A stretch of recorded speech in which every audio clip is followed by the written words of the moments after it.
월말 김어준입니다. 철학 시간입니다. 박구영 교수님 나오셨습니다. 안녕하십니까. 반갑습니다. 어떻게 지난번에 우리가 하이데거 하고 나서 예. 업계 복귀를 안정적으로 하셨어요? 제가 하이데거하고 친한 사람들 별로 안 친해서 하이데거한테 그렇게 말하기 어렵거든요. 우리처럼 살짝 그러고 싶은 마음이 있더라도 철학계에서도 이제 하이데거 그거 아이 네가 해봐라. 대리만족? 네, 그렇죠. 조용히 와가지고 툭 찌르면서 잘했어. 엉덩이 톡톡 치면서 지나가고. 조용히 그래 잘했어. 그렇죠. 약간 이제 걱정하는 사람도 있죠. 하이데거를 일정도 공부 안 하는 사람이 드물죠. 한 번 거쳐가는. 한 번은 거쳐 가야죠. 특히 이제 현대 프랑스 철학 공부하는 사람들은 대개는 하이데거, 니체를 공부하죠. 프랑스 사람들은 이상하게 철학만 하려고 하면 독일어를 쓰기 시작한다. 그 정도로 현대 프랑스 철학 니체, 하이데거 이전에는 헤겔 영향을 많이 받았거든요. 헤겔을 모르고는 프랑스 철학을 할 수 없을 정도로. 철학은 아직도 깊이 들어가면 독일이니까. 알고 싶지 않네. 자, 오늘은 누구로 넘어갑니까? ዣ크 락강. 프랑스로 넘어가네. 네. 락강은 말이죠. 네. 독일 철학자들은 독일 엔지니어, 정밀한 기계, 정교한 톱니바퀴 이런 느낌이 되거든요. 그렇죠. 근데 이제 락강 그러면 네. 비싸 보여. 뭔가 패션 같아. 패션. 그렇죠, 맞죠. 락강, 네. 샤넬, 그렇지. 오뚜키트르. 네, 그렇지. 그런 거 있잖아요. 그 비싼 옷인데 런웨이 섰는데 이게 비싼 건 알겠는데 저거 입나? 저거 옷인가? 난해한 옷들 있잖아요. 이거. 락강이 입었던 옷처럼도 그래요.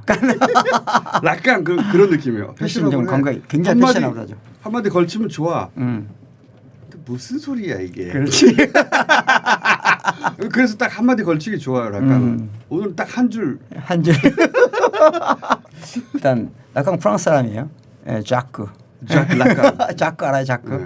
우리 저 옛날에 자크라는 표현 많이 썼잖아요. 자크. 선생님 개그예요 이거. 락강 하면 안 돼. 자크 락강 그래. 락강강 하지 말고 캉. 네?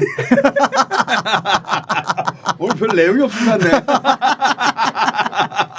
일단 20세기를 온통 살다 간 사람인데 1901년에 태어나서 81년까지 살았네요. 1, 2차 대전을 아주 나이대로 볼 때 그렇죠. 진하게 겪었네. 온전하게 20세기를 산 사람이라고 봐야죠. 20세기는 1919년에 시작해서 89년에 끝났다. 유리겐 하우마스가 주장해요. 모든 데 끼어드는 아저씨? 그렇지. 무슨 일 있나 하고 쓱 들어오는 아저씨. 20세기를 온통 살아간 분이죠. 그리고 프로이트 이후로 정신분석학을 다시 재건한 사람. 제가 이제 락강에 대해서 아는 게 두 가지가 있거든요. 하나는 정신분석학자다. 의학적으로 접근하는 사람이잖아요. 기본적으로. 근데 이제 의문이었는데 정신분석학을 한 사람이면 뭐 무의식 한참 얘기하고 뭐 꿈 얘기하고 근데 철학자들은 명료한 의식을 가지고 얘기하잖아요. 그렇죠. 이게 서로 사마띠 아니하잖아.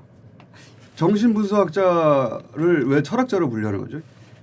정신분석학자를 철학자로 분류하는 경우는 드문데 정신분석학하고 정신의학이나 심리학하고는 구별이 돼요. 심리학하고 정신분석 엄청 싸우죠. 예. 제가 원래 심리학과를 가려고 했었거든요. 전주에 있는 홍지서림 가서 내가 심리학책을 다 지고 살았거든요. 홍지서림 그 유명한. 예. 어떻게 알아요? 전주에서는 홍지서림 하나 있는 거 아닙니까? 그렇지. 전주 사람들은 뭐 하면 홍지서림 얘기하더라고. 내가 홍지서에 살았거든요. 그런데 그때 심리학책을 공부하면서 깨달았어요. 다 생물학적인 거야. 무의식에 대한 탐구를 하는 게 아니에요. 그렇죠. DSM 이런 거 들어보셨죠? 아니요. 정신 병리를 막 다 모으잖아요. 이렇게 Diagnostic Statistical Manual of Mental Disorder라고. 기본적으로는 정신적으로 병리 현상이 있는 것을 신체적 접근을 통해서 해결하는 거거든요. 그래서 약을 투여하죠. 정신의학이나 정신심리학. 근데 정신의학, 심리학의 유사성이 정신분석학과 심리학의 유사성보다 훨씬 커요. 정신분석은 기본적으로 무의식을 연구하는 거잖아요. 의식될 수 없는 거잖아요. 학문적 성격을 갖기가 어렵죠. 그러니까. 예. 이 사람을 왜 철학자로 분류하지? 그러니까 철학자로 분류하는 것은 그만큼 락항은 그 정신분석학의 수준이 그 철학과 맞닿아 철학적 있어? 지평에 다 있는 거죠. 출발은 의학인데 무의식의 세계를 얘기하다가 어느 지점에 가가지고는 구라의 영역으로 들어간 그렇죠. 거예요.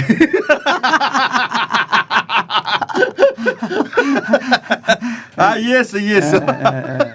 아니야, 그러면서 유명해진 거예요, 사실은. 자크 락항은 이제 시골에 태어나서 부모님들은 그냥 자기 사업 물려받기 바랬는데 상인이었거든요. 물려받기 바랬는데 이 락항은 어렸을 때부터 유명한 사람이 되고 싶은 거예요. 어릴 때부터? 네. 그래서 그 꿈을 안고 이제 파리에 와서 정신과 분야의 공부를 주로 했는데 이 환자나 치료하고 이런 사람이 아닌 거예요. 프로이트를 공부해서 심리학과는 프로이트 공부를 안 해요. 프로이트로 돌아가자라고 하는 선언을 하면서 새로운 장을 열어야 된다. 일가를 세우고 싶었구나. 일가를 세우고 싶은 거예요. 실제로 그걸 세웠다고 봐야죠. 네. 그런데 그 이론이 철학하고 맞닿아 있다. 네, 철학적이죠, 거의. 그러니까 구라의 세계 들어간 거예요. 철학으로 어떻게 치료를 해? 네. 이 양반 이론 가지고. 정신분석학은 기본이 치료가 아니에요. 임상에서 적용이 가능해야지 이론이. 안 그러면 다 구라지 그게. 물론 그렇긴 하죠. 근데 치료에 대한 강박에서 벗어나야 돼. 일단 정신분석을 하려면. 치료할 수 있다고 생각하는 순간 약물을 쓰기 시작해요. 어느 순간 이론가가 됐구나. 네, 그렇죠. 의사활동은 거의 안 했어요. 나중에. 듣다 보니까 그 느낌이 왔어요. 아니, 이 사람 이론으로 치료 잘 안 될 거예요 아마. 이분이 조직에 들어가면 분란을 많이 일으키는 스타일이에요. 분란을 많이 일으키는 사람 있잖아요. 어디 들어가든 개놈 새끼죠.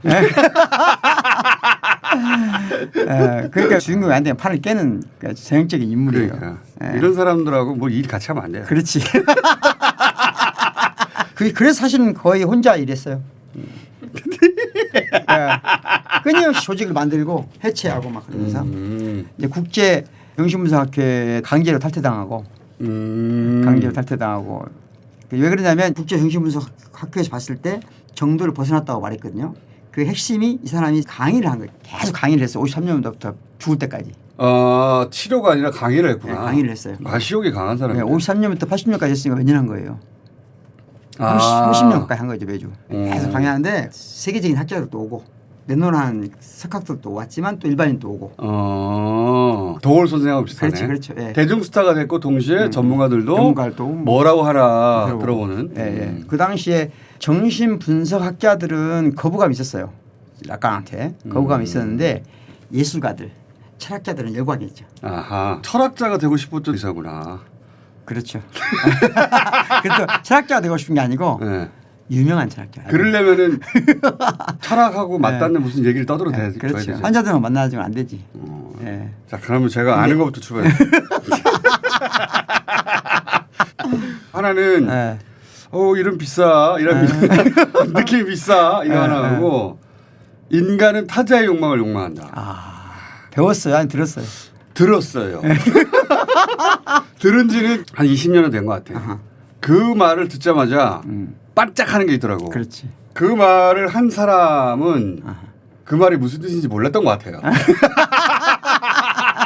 그 말을 듣자마자 이거 맞는 말이다 싶었거든요. 아이가 엄마의 욕망이 지 욕망인 줄 알고 처음에 그러니까 엄마의 욕망을 자기 욕망인 줄 알고 욕망하는 거 아니에요. 근데 그게 확장되지 점점. 이웃이 될 수도 있고 학교가 될 수도 있고 지역사회가 될 수도 있고 국가가 될 수도 있죠. 그게 분리 안 된 채 성인이 되는 사람 우리나라 되게 많거든. 그 맞는 말이야. 나는 안 그래. 인간은 타인의 욕망을 욕망한다. 이 말을 오늘 정확하게 이해해 보려면 일단 몇 가지 언어를 정확히 알아야 돼요. 첫 번째 욕망이란 말을 이해해야 되나. 하여튼 해봐요 그럼. 욕망이 뭐예요? 욕망이. 배가 고파. 그건 뭐 욕망이에요? 갈증이 나요. 교수님도 문답식으로 강의하시려고. 이 갈증은 이제 니드죠. 욕구라고 그래요. 아 욕구. 락강식으로? 낙강의 어느 체계에서는 책에서 욕구인데 욕구. 욕구가 생기면 요구할 수 있죠. 엄마한테 어렸을 때 요구할 거 아니에요. 요구.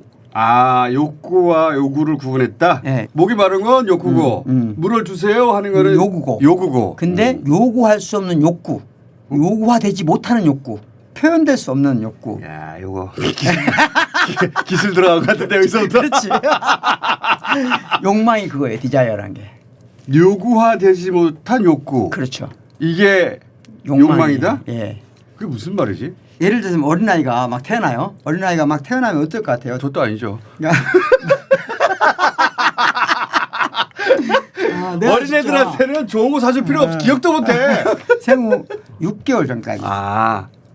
인간이 아니지. 그러니까 걔들은 자기 자신을 통일체로 인식하지 못해요. 내 몸이 어디서 어디까지인지 몰라요. 다 분절돼서 이해를 해요. 갓난아기가 태어나면 자기 네. 몸을 하나의 예. 동일한 신체로 인지하지 못해요. 못하고 나와 옆에 타인을 사물을 구분 못하고. 그렇겠죠 당연히. 예. 그런데 이거 부딪히면서 할 거 아니에요. 이렇게 부딪히면서 아픔이 오니까 이제 조금씩 알게 되겠죠.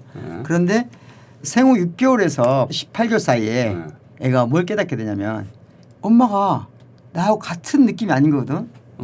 나하고 엄마가 다른 느낌이 분리 느낌이 와요. 분리된 존재라는 거. 분리된 존재라는 느낌이 와. 그러다가 애한테 물어는 맞나? 그렇지. 야 분리 느낌 뭐냐? 야, 이 정도는 거의 지금 중학생의 질문인데 보통 중학생들한테 얘기하면 똑같이 그렇게 말하거든요 지금. 고등학생 때부터는 이 질문하면 쪽팔릴 것 같으니까 안 물어보거든. 아니 18개월짜리한테 야 너 몇 개월부터 너 분리가 되지? 이게 납득이 안 가 이런 거. 근데 내가 의식이 많잖아. 철학에 대해서. 근데 정신분석적인 토대에서 그때 아이가 거울을 본다는 거지. 이 거울 단계를 한번 들어봤어요? 들어봤죠. 이게 낙항의 언어니까. 거울을 보면서 자기라는 존재를 처음으로 인식한다? 그렇죠. 그거 보면서 너무 멋지거든. 거울 속에 있는 존재가. 아이들이 보내는 신호를 검증해 보면 애가 황홀하게 빠지는 거야. 처음엔 약간 혼란스러운데 거울 속에 비친 자기를 보고 황홀한다고? 그렇죠. 나라시 출발. 이거 굉장히 중요해요. 정신병이 걸리면 거울 단계 이전으로 퇴행하면 어떤 일이 벌어지겠어요? 신체 조각하는 거예요. 자기 신체를 분리시킨다든가 손을 자른다든가 이런 다행히가 자기 신체 일부라고 느끼지 못하고 네.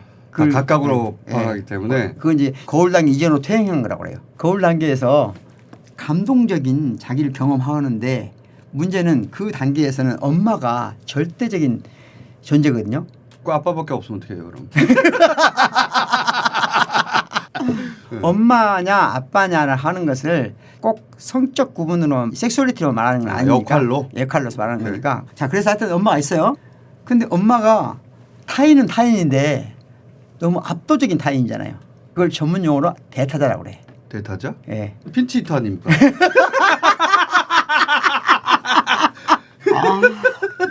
이런 성경에서 강의한다는 건 정말 대타자 많이 들어봤죠. 대문자 타자란 말이에요. 풀대자요? 예, 예. 그러니까 아들을 타인을 대문자로 A로 써요. 대문자 A로. 대타자는 큰 타자네. 큰 타자. 그렇지. 예, 요즘에 큰 타자란 말도 해요. 대타자라고 하면 안 될 것 같아. 또는 대문자 타자 이렇게도 표현하고. 그렇게 표현해야 느낌이 올 것 같아. 대타자는 핀치히터지. 그렇지. 앞으로 큰 타자로 할까? 큰 타자. 큰 타자. 큰 타자는 뭐예요 그러면? 큰 타자가 그러니까 그 중에서 영향을 압도적으로 미치는 첫 번째 나타나는 게 엄마다겠죠. 타자 중에서 압도적인 영향을 주는. 그렇죠. 나를 훅 압도하는 놈. 대타자라고 해서 나는 항상 대타? 대문자. 자, 큰 타자, 큰 놈. 큰 놈. 엄마가 처음이에요. 엄마가. 나중에는 그게 이제 법이고 시스템이고 국가고 이런 거죠 이제. 이해했어요. 대타자. 그 질서구나. 말하자면. 그렇죠. 개인을 압도하는 질서. 윤리도 될 수 있고 이념도 될 수 있고. 그렇죠. 근데 이때 엄마는 질서는 아니죠. 엄마는 질서라기보다는 엄마는 사랑이지. 그렇지. 하여튼 엄마 대타자 나타났어. 엄마한테 내가 디맨드를 할 거 아니에요 이렇게. 배고파 요구. 우는 거는 요구. 그런데 엄마가 가끔 가다가 나는 기분이 좋은데 막 짜증을 낸다든가 나는 기분이 나쁜데 막 웃고 있다든가 엄마가 어디 갔다가 안 와. 그럼 불안하잖아요. 그럴 때 아이한테 요구할 수 없는 욕구 한마디로 말하자면 영원히 내 옆에 있어줘. 나만 사랑해줘 이런 거거든요. 언어로 표현하니까 나만 사랑해줘라고 말하고 있지만 그것은 표현되기 어려운 언어로 정확하게 할 수 없는 그런 것을 욕망이라고 한다는 거죠. 아, 그러니까 배가 고프다든가 목이 마르다든가 이런 건 욕구예요. 그거를 달라고 하는 게 요구야. 그렇죠. 근데 그거보다도 더 근본적인 사랑받고 싶어요. 그렇죠. 항상 보호해 주세요. 또는 내 곁에 영원히 그렇죠. 이런 말로 표현되지 못한 막연한 욕구가 있는데 네. 영원히 내 곁에 이런 거 그렇지. 들을 수가 없잖아요. 그렇죠. 그러니까 요구화될 수 없는 거예요. 정확히 말하자면. 요구화될 수 없는 거예요. 그게 욕망이야. 말로 표현 정확하게 될 수도 없고 그렇죠, 그렇죠. 요구화될 수도 없는데 그렇죠. 하지만 막연히 있는 네. 본능적인 갈망이네 갈망. 그러니까 정신분석학에서는 욕구하고 요구는 아무 문제가 없어. 이건 정신분석학 주제가 아니에요. 배고프면 밥 주세요 하면 네, 이거 되는데 네. 말로 표현될 수 없는 본능적인 갈망이 있어. 그렇죠. 그 출발이 엄마와 한 몸이 되고자 하는 거. 프로이트 정신분석은 그렇게 출발해요. 엄마로부터 떨어지면서 엄마로부터 떨어지면서 엄마와 한 몸이 되고자 하는 욕망. 말로 만들 수 없었다는 얘기네요. 그렇죠. 언어화되지 못한. 거울 단계 다음이 상상계예요. 아, 또 기술 많이 들어가네. 사회대기 때도 말했지 뭘 용어를 그렇게 지들이 만들어요. 그 벽을 쌓아 들어오지 마. 그 욕망이 이제 뭔지 조금 알 것 같죠. 조금은. 느낌 와요. 그러면 느낌. 아까 인간은 타인의 욕망을 욕망한다 했잖아요. 타인의 욕망을 욕망한다는 말이 두 가지 의미가 있어요. 어준 씨가 말한 것은 첫 번째야. 내가 바라는 게 아니고 엄마가 바라는 걸 내가 바라는 거거든. 그렇죠. 그걸 소외라고 그래요. 그거 소외? 또는 환상이야. 그 결과로 소외된다는 거예요? 소외된 거죠. 엄마 거를 욕망하면서 실제 내 거는 소외되는 거지. 그렇죠. 그러면서 마치 내 거라고 말하는 환상에 빠져. 정신분석학은 바로 그걸 깨주는 거예요. 엄마의 욕망을 지 욕망처럼 살아가면서 생겨나는 병을 치유해 주는 거야. 그건 맞는 말이에요. 네. 그거를 깨줘야 돼. 그게 첫 번째 의미고. 이렇게 어렵게 말해야 되나? 착각인가 그냥? 상당히 어렵잖아요. 난 학생들이 많이 만나니까 학생들한테 얘기를 하다 보면 이게 너의 욕망이냐 너의 엄마의 욕망이냐. 그렇지. 구분 안 되지. 성인 안 되는 돼. 사람. 너무 많아. 성인 된 사람 진짜 많다니까. 우리나라 특히 많고. 진짜 많죠. 심할 정도로. 전 이거 구분돼서 어른이 됐어요. 예, 그렇죠. 어떤 어른이 됐냐고 문제지.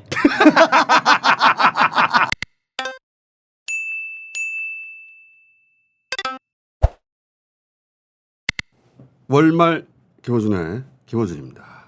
인간, 지구, 우주의 역사를 과학으로 통섭하는 시간 빅히스토리 박문호 박사님 모셨습니다. 안녕하십니까? 예, 박문호입니다. 지난 시간에 오마이사이언스 예. 광물은 시간 기본 단위가 1000만 년이다. 그렇죠. 그 긴 시간 동안 광물과 생물은 공진화를 하고 원자의 레벨에서 보자면 광물과 생명의 경계는 무의미해진다. 피가 붉은 것은 철이 녹슨 것이다. 쉬워. 예. 인간은 작동하는 광물이다. 여기서 제가 완전 예. 케어됐습니다. 흐뭇한 표정이시군요. 박사님 요새 연락은 없으십니까? 제가 운영하는 사이트에 예. 꽤 많은 분들이 댓글을 많이 올려놨어요. 뭐 3번 반복해서 시청했다. 한 분은 믿기 어려울 정도로 10번을 반복해서 들었다. 저는 믿깁니다. 아, 그랬어요? 예. 10번 들어도 잘 이해가 안 가는 대목이 있거든요. 월말 김원준을 잘했다고 생각. 예. 원래 했는 일 중에는 가장 올해 의미 있는. 네. 좋습니다. 저희도 박사님과 이 시간을 시작하기를 정말 잘했다고 생각하고 있습니다. 박사님 아니면은 접근 안 했을 거예요. 접근할 수 없는 영역에 단시간 내에 접근하니까 사물을 보는 관점을 많이 바꿔줬을 거예요. 좋아요. 바로 그 점입니다.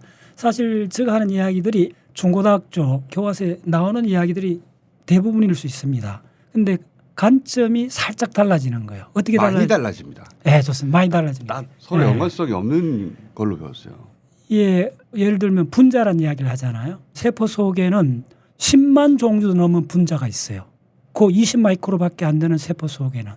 그런데 우리가 10kg 정도 되는 이 대륙권, 이 대기 속에는 분자가 5개 정도밖에 안 돼요. CO2 분자, 산소 분자, 질소 분자, 아르곤 분자 요 정도밖에 없어요. 세포라는 게 우주에서 아마 가장 다양한 곳일 것입니다. 별 속은 오히려 더 간단해요. 별 속은 양성자, 전자, 광자 요 세 입자의 상호작용일 뿐입니다. 그래서 사실은 별 속보다 지구 속이 훨씬 더 알기가 어려워요. 그리고 우리 세포 속은 아직도 다 밝혀지지 않았죠.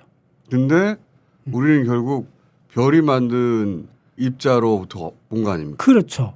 그래서 자연의 큰 원리는 지극히 단순한 무엇이 그 다음 단계 가면 무수한 다양성이 일어나죠. 우리 흡합가리에 있는 면적이 사실은 뭐 테니스 코트장만 하다잖아요. 펼쳐놓으면요. 이게 펼쳐놓으면 우리 인체라는 거는 공면을 무한대로 접었다 생각하시면 됩니다. 브레인도 그렇고 흡합가리 속이나 모세혈관이 12만 킬로라 그러잖아요. 그게 12만 킬로미터를 잘 몸 안에 배치해 놓은 거네요. 그렇죠. 콩팥에 우리가 오줌을 거르는 그 세노관이라 그러는데 그걸 연결하면 그게 150kg인가 그래요. 그래서 우리 인체는 놀라운 집적도를 자랑하는 그렇죠. 복합 로봇이네. 그렇죠. 극단적으로 이야기하면 무한소의 무한대를 구현한 게 생명현상입니다. 박사님이 그런 말씀하시기 때문에 듣다 보면 이게 철학하고 맞닿거나 불교하고 맞닿는 지경까지 가가지고 사람들이 불교에 귀의할 수도 있어요. 그래서 우리가 자연과학을 보는 관점을 조금 다른 측면에서 보면 사실은 가가 가인데. 예. 과학하고 종교하고 상극인 것 같은데 사물을 바라보는 관점을 살짝만 틀면 예. 이게 서로 가가 가란 얘기죠. 그렇죠. 개가 개란 얘기. 예. 극히 적은 공간에서 접혀짐을 통해 갖고 엄청나게 많은 면적을 확보하는 거거든요. 폐가 그렇고 모세혈관이 그렇고 콩팥이 그래요. 브레인도 그렇고. 예. 그래서 브레인 사이언티스트가 에델만이나 이런 분들이 노벨상 받는 이런 사람들 하는 이야기 뭐냐면 브레인은 우주보다 더 크다는 겁니다. 어떤 의미냐 하면 우주에 있는 모든 것들이 우리 브레인 속에 다 언어를 통해서 매핑이 되고 우주에 있는 걸 네이처라 하면 브레인이 맞는 걸 세컨드 네이처라 그래요. 네이처 속에 있는 존재가 네이처 아닌 다른 무엇을 만들어냈다는 거죠. 그래서 브레인은 우주보다 더 크다 그래요. 그걸 언제 합니까, 박사님? 이제 지구과학, 지질학 지난번부터 들어갔는데 우주로 다시 들어갔다가 브레인으로 다시 들어올 수 있습니다. 이렇게 상호. 자, 지난 시간에 광물 네, 했는데 광물이 뭔가 돌이 뭔가 어떻게 만들어지냐 거기까지 했거든요. 예. 원자 레벨로 내려가면 광물과 유기체의 경계가 사실상 없다. 예. 피가 붉은 것은 천이 녹슨 것이다. 우리 몸 안에 온갖 광물이 다 돌아다닌다. 예. 거기까지 오마이 사이언스 하고 딱 끝났습니다. 오늘은 어디로 갑니까? 좋습니다. 그럼 이런 관점을 디테일이 들어가면 굉장히 복합적으로 되어 있는데 탑다운 위에서 보면 딱 한 두서너 가지 질문으로 요약될 수 있습니다. 첫 번째 질문은 지구상에 우리가 보는 산소, 예. 이 산소가 어떻게 분포하고 있는가를 먼저 보면 돼요. 대기의 21%가 산소인데 그건 극히 일부입니다. 지구 대양의 전체에 있는 H2O에 들어있는 산소도 지구 전체 갖고 있는 산소의 0.0001%도 안 됩니다. 공기 중하고 바다에 있는 산소 다 합쳐서요? 그렇죠. 지구 전체로 보면 압도적으로 많은 산소는 암석 속에 있습니다. 아 그래요? 예, 제가 벌 속에? 처음 지구과학을 공부를 하면서 또 충격 받으셨구나. 가장 충격을 받은 겁니다. 좋습니다. 대전에 지질연구원이 있습니다.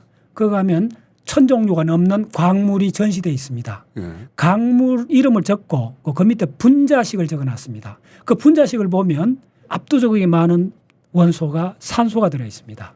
자, 우리 지구 부피의 70%를 차지하는 멘털층이 뭐로 되어 있나 하면 SiO2로 되어 있습니다. 산소 원자가 2개, 실리콘 원자 하나가 결합한 게 지구 부피의 70%를 차지하는 멘털층입니다. 지구의 산소는 99.9999%가 지구 멘털층, 간단히 말하면 돌 속에 들어 있습니다. 그래서 강물학은 산소하고 만납니다. 대기 중에 있는 산소가 암석으로 바뀌는 과정이 조금 복합적인데 생명현상하고 링크가 됩니다. 지구상에 있는 생명체가 호흡을 하지 않습니까? 예. 호흡을 하는 과정에서 포당을 만들어내고 부산물로 이산화탄소를 내뿜어요. 예. 그 이산화탄소가 대기 중으로 올라가면 예. 비가 올 때 그 물하고 이산화탄소가 결합하면 탄산이 됩니다. H2CO3. 그 탄산이 코카콜라 같은 거죠. 탄산음료. 그렇죠. 탄산은 산성이기 때문에 탄산에 이빨이 녹는다 그런 이야기 들어보셨죠? 네, 콜라 많이 마시면 그 이빨을 돌이라 생각하시면 돼요. 간단히. 그래서 탄산은 석회암을 녹입니다. 석회암은 암석이잖아요. 생명체가 중간 가교 역할을 합니다. 호흡을 하면 산소를 마셔서 이산화탄소를 생명체가 이산화탄소를 내뿜죠. 이산화탄소가 빗물에 녹아 들어가면 탄산이 되죠. 그 탄산이 H2CO3가 되는데 바닷속에 H2CO3가 들어가면 네. 수소 2개가 분리돼 나갑니다.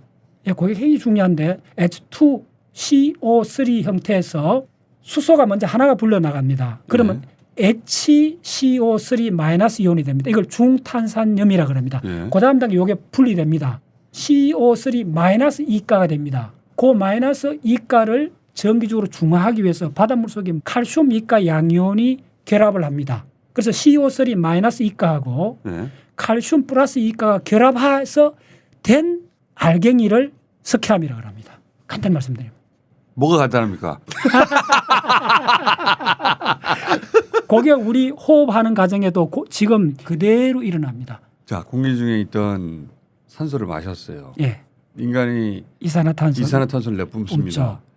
그 이산화탄소 공기 중에 있다가 비와 만나면 탄산수가 돼가지고 바다에 떨어져요. 떨어지고 나서 H가 두 개가 각각 떨어져 나가고 그렇죠. CO3가 남는데 예. 그게 마이너스 칼슘과 이가입니다. 만나면 이제 돌이 돼. 그렇죠. 그러니까 인간이 공기 중에 있는 산소를 이산화탄소로 만들어줌으로 해서 돌이 만들어지는 과정 중간에 껴있네요. 예. 그래서 박테리아부터 식물, 동물 다 그렇습니다. 엄청난 양이 나오죠. 생명체가 광물을 만드는 과정 중간에 딱 들어가죠. 루틴에 들어가 있네요. 예. 지구상에는 거의 대부분 생명체가 그게 바다 밑에 모든 생명체에 적용이 된다는 거예요. 그래서 귤 껍질, 조개 껍질, 산호 껍질, 해면 껍질. 귤이 아니라 굴입니까? 굴. 쏘리. 제가 발음이 바다 속에도 귤이 있네. 제가 갑니다. 굴 껍질, 산호 껍질. 산호 껍질은 대륙을 만들 수 있습니다. 우리가 현장에 가봤습니다. 굴 껍질, 산호 껍질이 다 석회암으로 된 겁니까? 예. 시멘트 나는 지구상의 모든 지역에는 옛날에 바다 밑이었고 지금 이야기했던 요 사건이 일어난 겁니다. 다시 말해서 CO3 마이너스 이온하고 바닷속에 무지하게 많은 칼슘 이온이 결합했는데 그게 산호가 동물이거든요. 동물 세포 속에서 조개 세포 속에서 바닷속에 있는 모든 해양 무척추 동물이 세포 속에서 이 작용이 일어나 외피 껍질을 만듭니다. 조개 껍질. 굴 껍질, 산호 껍질 이런 껍질을 만든 게 석회암이 되고 그게 섬이 된 게 바로 산호섬이 되고 그게 육지로 올라오면 석회암 지대가 되고 석회암 동물이 있는 지역은 다 그런 지역입니다. 우리나라 영월에도 있습니다. 그걸 고생대 평안 조성계 지청이라고 합니다. 그 두께가 1km나 됩니다. 잠깐만요. 막 하지 오마이사이언스. 오마이사이언스. 오마이사이언스입니다. 그러니까 내가 숨을 쉰 게 조개 껍질을 만든 거네요? 예. 비유하자면 그렇게 됩니다. 야. 그래서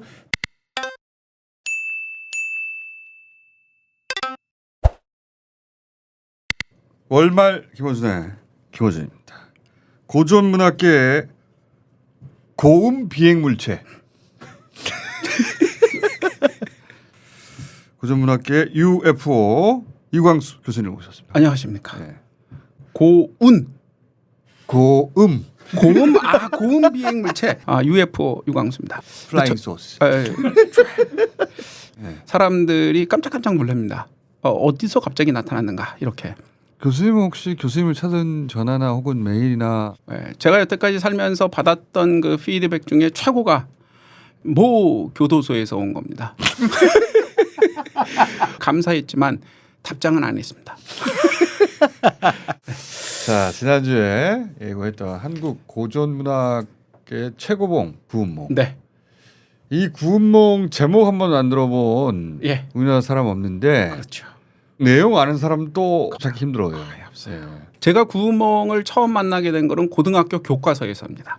저도 그 시절에 만났죠. 우리 때의 고등학교 교과서의 구운몽은 전체가 16장으로 돼 있는 장편 소설인데 앞장인 1장 부분이 나옵니다. 거기서 이제 팔선녀와 만나가지고 이제 제가 기억하는 구운몽은 딱 하나예요. 팔선녀 꿈. 네. 그랬는데 시간이 지나서 고등학교 교과서를 한번 볼 필요가 있어가지고 봤더니 세상에 구운몽의 마지막 부분인 16장이 교과서에 실려서 학생들에게 가르치더라고요. 지금은 모르겠습니다. 제가 그걸 보고 깜짝 놀랐습니다. 네. 그거를 과연 제대로 설명할 선생님이 몇 분이나 계실까. 제가 이 구운몽은 미스테리 소설이에요. 추리 소설처럼 미스테리라는 게 앞부분은 재밌네. 이게 뭐지? 이게 뭐야 하다가 뒷부분에서 빵 하는 거잖아요. 근데 그렇죠. 마지막만 딱 보여주니까 마지막만 딱 보여주면 그 소설의 재미는 다 날아가고. 다 날아가죠. 그리고 이제 가장 큰 문제가 뭐냐면 팔선녀다, 이건 꿈이다, 일장춘몽 이게 주제다 그랬는데 그렇죠. 일장춘몽. 말도 안 되는 소리예요. 일장춘몽이? 제가 이것 때문에 벌써 며칠 밤을 새진 않고요. 구운몽의 주제는 일장춘몽이 아니에요. 그런데 네. 학교에서도 그렇게 가르치고요. 문제집도 그렇게 가르치고요. 네. 김만중이 무덤을 열고 나올 수도 있고요. 진짜 오늘 흥분하면 안 되는데 낮게 할 거거든요. 저 냉정하거든요. 우리 거라고 좋다. 저 그런 얘기는 안 합니다. 구운몽만한 문학성과 재미와 철학성과 인생과 인간의 통찰을 담고 있는 작품이 있냐는 거예요. 그걸 일장춘몽이라고 가르치니까 그냥 뻔한 얘기를 만든 거예요. 제가 감히 말씀드리건데 우리나라 역사상 통틀어서 최고의 작가는 저는 김만중이라고 생각합니다. 구운몽보다 더 훌륭한 소설을 썼다고 생각하시는 분이 있으시면 연락 주세요. 안 받을 테니까. 답장도 안 해. 난 답장도. 답장 안 할 테니까. 그러니까 이 김만중이 사시남전기라는 것도 지었거든요. 사시남전기 할 때 자세히 그 집안 얘기를 하기로 하고 네. 아버지가 순절하는 바람에 이 김만중은 유복자로 태어났습니다. 엄마가 아주 명문가의 윤씨 집안의 어머니인데 5살짜리 형 만기가 있었고 그 이제 아버지가 병자호람 성균관 생원일 때 순절을 하셨거든요. 순절. 예, 순절. 이제 그럼 집안 중국에 쳐들어왔을 때 예, 이 충신이었다. 네, 그렇죠. 이 어머니는 너무 힘들게 산 거지. 남편도 일찍 죽고. 그래서 관직에 나가지 말아라는 게 어머니의 마음이었어요. 첫째 아들은 관직에 나갈 수밖에 없어. 가문을 일으켜야 되니까. 네. 근데 둘째 아들은 유복자다 보니까 얼마나 더 애틋해. 네. 너무너무 김만중을 사랑하셨어요. 엄마가. 네. 어머니의 그 행장도 나중에 썼거든요. 김만중이 효자여서. 네. 쩔쩔했어요. 오늘 진짜 빨리 나가네. 네. 그런데 김만중이 네. 결국 이제 관직을 했고요. 문제가 뛰어나서 예. 그때 이미 예.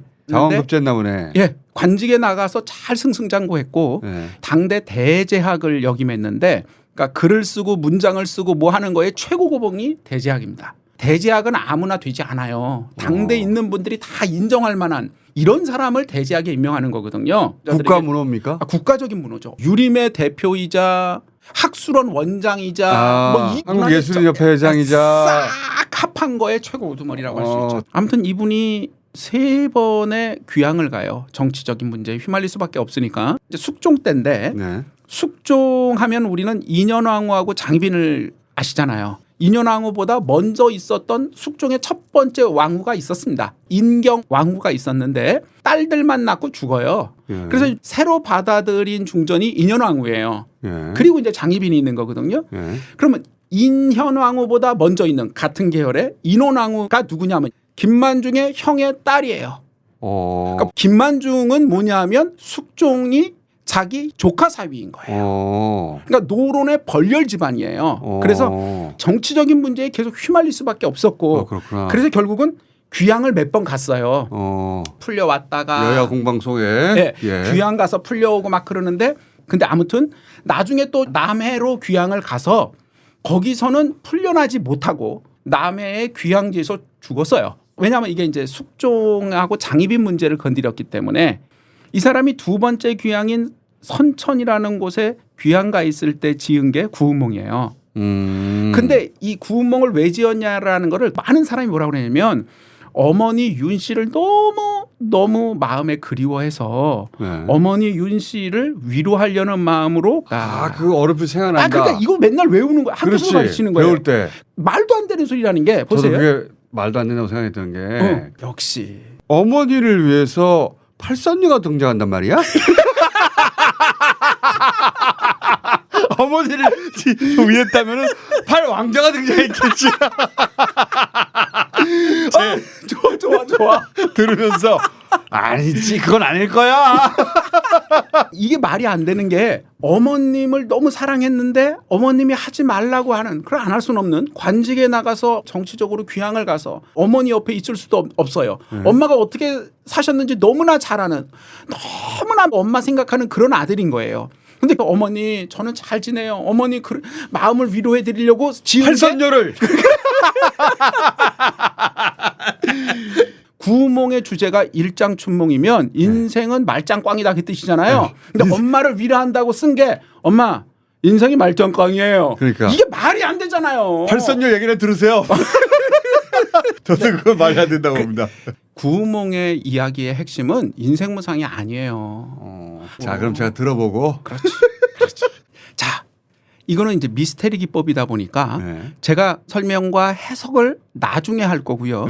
줄거리를 쭉 줄거리를 따라가죠. 쫙 얘기하겠습니다. 네. 그 중요한 부분은 제가 정확하게 읽어가면서 아무튼 알겠습니다. 나머지 필요 없는 부분은 확 뛰어넘더라도 자 야, 시작합니다. 태어나서 처음으로 이제 구운몽 원전의 스토리를 들어보겠네요. 그렇죠. 예.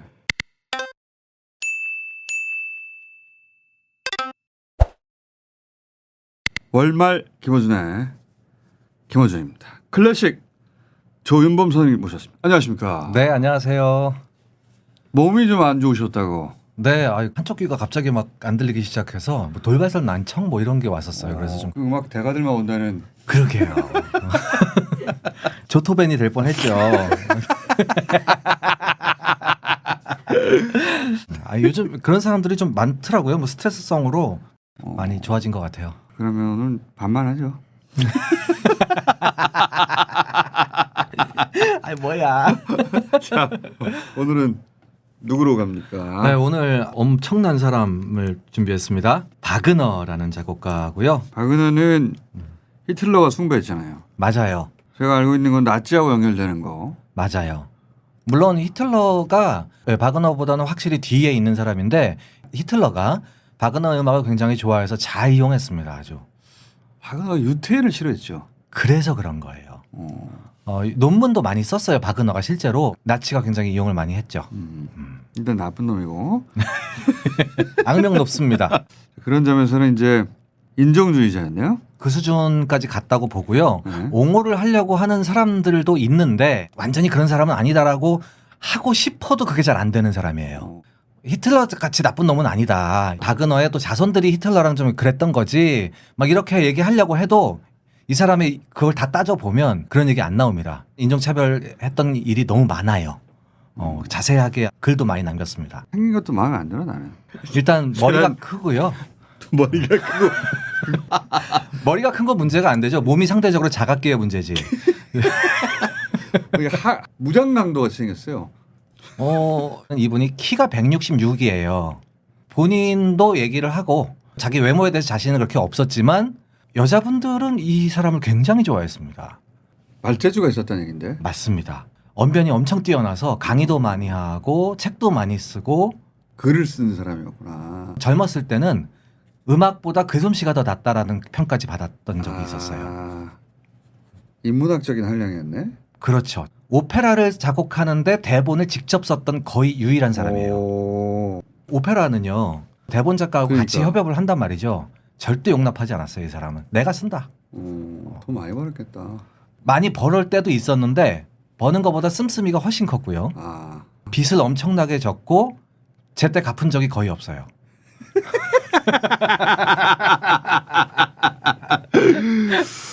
경제적으로는 무책임했고. 아주 무책임했습니다. 이 스토리 재밌겠는데? 온갖 사치는 다 부렸고 빌린 남의 돈으로 빚쟁이한테 도망치는 일도 여러 번 있습니다. 이 사람은.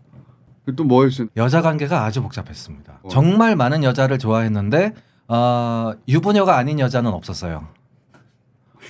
자기가 좋아하는 모든 여자가 유부녀였습니다.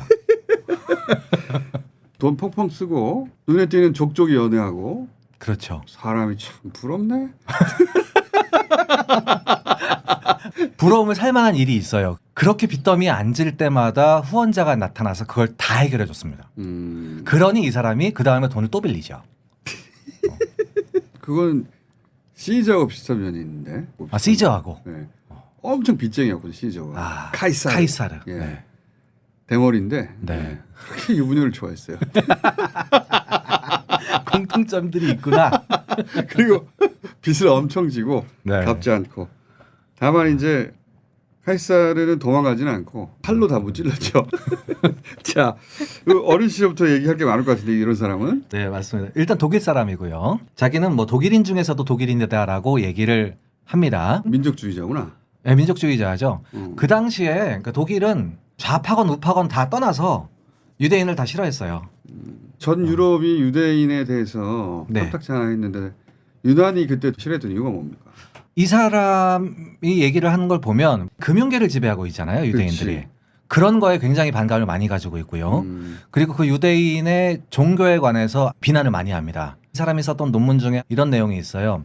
유대인이라는 그 종족의 신앙이 그냥 그 종족의 신앙일 뿐인데 전 세계의 창조주로 이해가 되는 바람에 전 세계에 혼란을 가져왔다.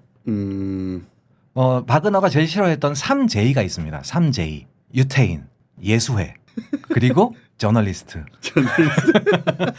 사람이 막 살았네. 그렇죠. 자, 1813년생이에요. 베토벤이 아직 살아있을 때고요. 베토벤은 1827년에 죽었으니까 베토벤의 영향을 많이 받고요. 그리고 이제 오페라 하면 오페라의 왕 베르디가 있습니다. 이탈리아. 동갑이에요. 지난번에 우리가 다뤘던 푸치니는 이 사람들보다 훨씬 뒤입니다. 그런데 베르디의 음악은 그 당시에 대중들이 굉장히 좋아할 만한 대중적인 오페라였지만 바그너는 시대를 초월한 음악을 썼습니다. 그 시대 받아들여지지 않았구나. 그렇죠. 지금도 사실은 받아들인 사람과 받아들이지 않는 사람들이 있어요. 그 정도예요. 내가 들어보고 내가 받아들일지 말지 결정할게요. 네. 아버지가 경찰서장이었는데 그러니까 음악하고는 별 관계가 없죠. 태어난 해에 돌아가세요. 어머니가 곧바로 재혼을 하셨고 곧바로 거의 몇 개월 있다가 재혼을 하셨고 돌아가시고 그 해에 네, 그 해에 이제 양부가 이제 키운 거죠. 그래서 그 양아버지를 친아버지로 생각을 했었습니다. 처음에. 그러니까 아버지가 돌아가는 해에 엄마가 재혼을 했는데 그 해에 태어났어요? 네. 수상한데? 뭔가 수상하죠. 사별하거나 이제 이혼을 하면 뭐 10개월 안에는 재혼하면 안 된다 뭐 그런 법이 있죠. 애들이 이제 불분명해지기 때문에. 근데 그 결혼한 사람이 누구냐 하면 그 친아빠의 친구예요. 더더욱이 이상하죠? 더 수상해. 아빠가 경찰서장 아닌 것 같은데? 그래서 나중에 어른이 돼서는 진짜 아버지가 저 양아버지라고 생각을 하게 됩니다. 그리고 다른 그러니까. 사람들도 그런 얘기를 해요. 이제 양아버지가 자기 어릴 아버지는 때는 네. 양부를 아버지로 생각했는데 좀 커가면서 그 전에 돌아가신 아버지가 있었구나. 있다. 하지만 더 나이가 먹자 야, 그게 아닐 것 같은데. 그게 아닐 것 같은 거죠. 그게 아닐 것 같은 거예요. 아버지가 돌아가시자마자 아버지의 친구였던 사람하고 엄마가 재혼한 거 아니에요? 그렇죠. 1년도 안 돼가지고. 근데 그때 태어났고 아들은. 네. 아버지 죽음이 이상한데? 아버지는 병으로 돌아가셨는데 그렇게 알고 있는 거지 우리가 지금. 그렇죠. 그리고 네. 얼굴을 보면 양아버지하고 닮았어요.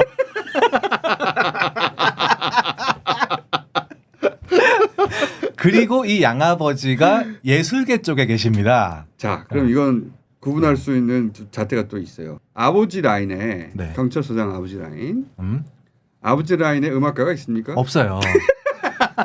그런데 이쪽 양아버지 쪽에 예술가들이 있는 거죠. 양아버지도 연극계에 있는 분이고. 어머니가 뭐랄까 후회하셨네. 자, 그래서 자, 그래서 이 양아버지가 연극 배우라고 했잖아요. 연극 극단에 배우. 있는 사람이기 때문에 얘 어렸을 때 연극 무대를 많이 데려간 거예요. 극장에. 네, 나역도 좀 시키고. 그래서 얘가 극장하고 친해지게 되는 겁니다. 그래서 오페라하고 나중에 오페라 작곡가가 되는 거죠. 그런데 이 아버지도 빨리 돌아가세요. 출생의 비밀은 있는 것 같고. 지금은 거의 공식화됐어요. 그 사람이 아버지 거라고. 그런데 충격적인 건 진짜 아버지라고 우리가 생각하는 그분이 위에 올라가면 유태인이다. 야, 본인은 알았는데 그래서 공식적으로 그렇게 얘기는 안 해요. 바그너는. 자기는 알고 있는 거죠. 그래서 아마도 더 나는 독일인 중에 독일이라고 얘기하고 다닌 거 아닌가. 호로 자식이라고 그래 우리 이런 걸. 그래서 오히려 더 부정하고 싶을 수도 있겠다. 그래서 오히려 더 부정하는 그럴 수도 있죠. 혹여 누군가 자기를 의심할까 봐. 아무튼 평생 동안 유태인은 싫어했다. 이 사람은. 자, 그런데 이제 연극하고 어렸을 때부터 친해졌잖아요. 피아노도 좀 배우고 했는데 아버지가 한 8살 정도에 돌아가세요. 그 양아버지도. 어렸을 때부터 연극 대본 같은 걸 막 써요. 근데 누나들이 많은데 그 누나들한테 이걸 보여주면 누나들이 막 비웃었대요.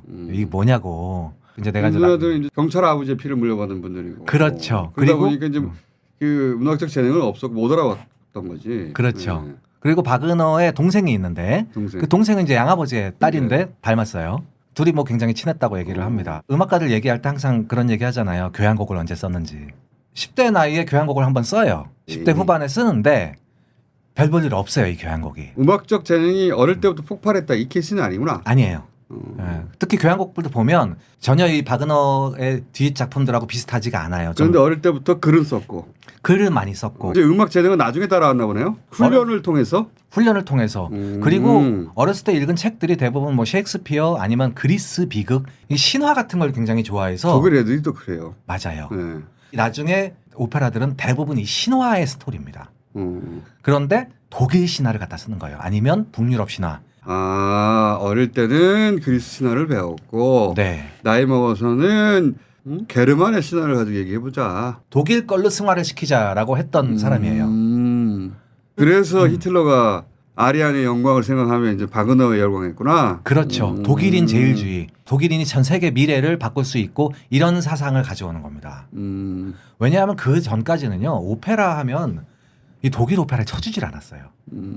이탈리아 아니면 프랑스였어요. 이탈리아는 선율이 막 아름답고 막 이런 쪽으로 발전을 많이 했단 말이죠. 오페라 극장도 굉장히 많이 있잖아요. 프랑스 쪽은요. 그 이탈리아하고 대항하기 위해서 규모가 크고 세트가 화려하고 스펙타클로 갔구나. 스펙타클로 간 거죠. 그런데 박은어가 아니야. 베버라는 작곡가의 마탄의 사수라는 오페라가 있어. 내가 이거 봤는데 야 기가 막혀. 난 이제 이런 거 쓸 거야. 그 다음부터는 독일 신화 이런 것만 막 연구를 해서 독일적인 오페라를 만드는데 이게 너무 현대 음악인 거예요. 그래서 일반 대중한테 처음에 받아들여지지 않았다. 그렇죠. 이런 성찰과정. 히스토리를 가지려면 네. 애서롭지 않은 어린 시절을 보내야 되는 건데. 네. 특별한 이제 젊은 시절이 나옵니다. 아까 그 교향곡 썼는데 별 볼 일 없다고 얘기했잖아요. 별 볼 일 없지만 10대 나이에 교향곡을 썼으니 대학에서 입학을 시켜줘요. 이것 때문에. 아 10대가 교향곡을 샀었네. 교향곡을 썼으면 뭐 수학 교향곡 특기자. 그렇죠. 교향곡 특기자. 그렇죠. 그 라이프치히 대학에 입학을 해요. 라이프치 또 나오네. 그렇게 해서 이제 뭔가를 쓰기 시작하는데 이제 여자를 만나요. 오페라 몇 개를 쓰는데 좀 실패를 해서 초기 오페라들은 별로 알려져 있지가 않아요. 10대는 천재적인 음악가거나 네네. 그런 건 아니다. 하지만 교향곡을 쓰긴 썼다. 네. 그걸로 특기생으로 대학은 들어갔다. 갔다. 소규모 이제 극장 같은 데서 부지휘자로 가서 지휘도 좀 하고 이제 연극하는 사람을 만난 거예요. 연극 배우. 연극 배우인데 자기보다 4살 위인데 연상의 여인. 연상의 여인인데 딸이 한 명 있어요. 처음에 그 여동생이라고 하고 다니는데 알고 보니까 딸이야. 불행한 과거가 좀 있었어요. 배우인데 10대 시절에 이제 싱글맘이 된 거지. 싱글맘이 된 거예요.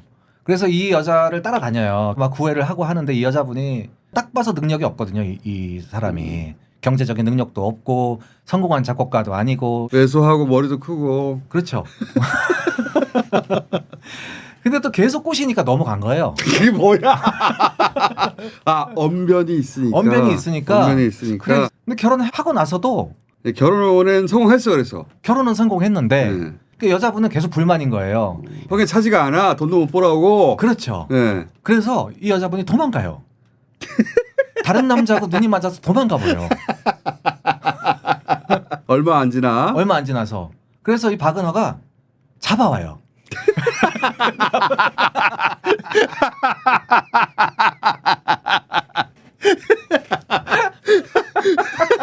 스토리가 미드인데 미드?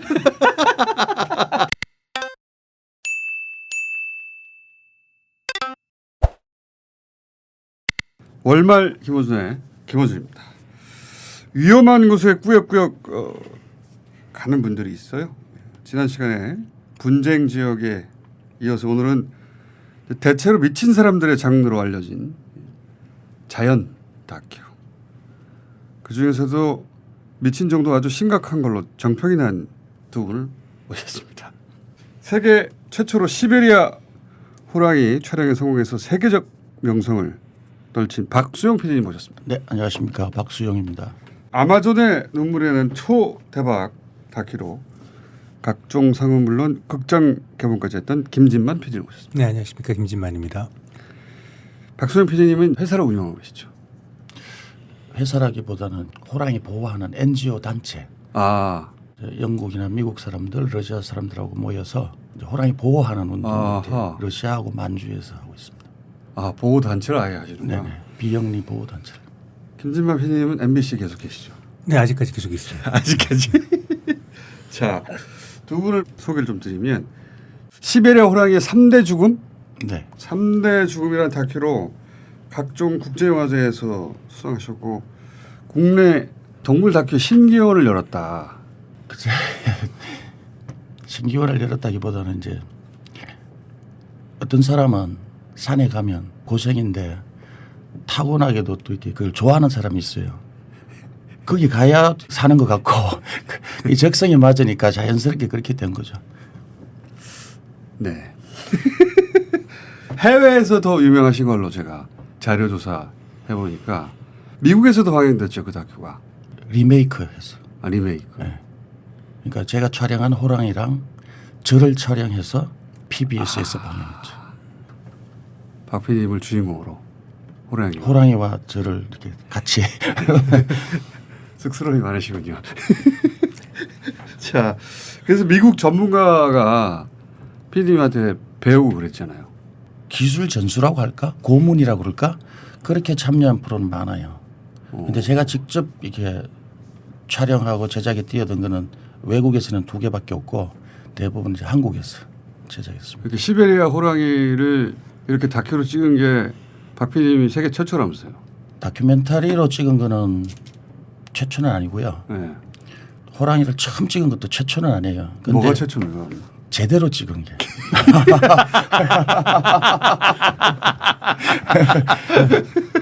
그러니까 우연히 산지기들이 뭘 촬영할 수도 있고 네. 또 야생 호랑이가 아닌데 사파리처럼 가둬놓은 호랑이들을 조금씩 이렇게 섞어서 이제 그런 또 호랑이 다큐도 있고.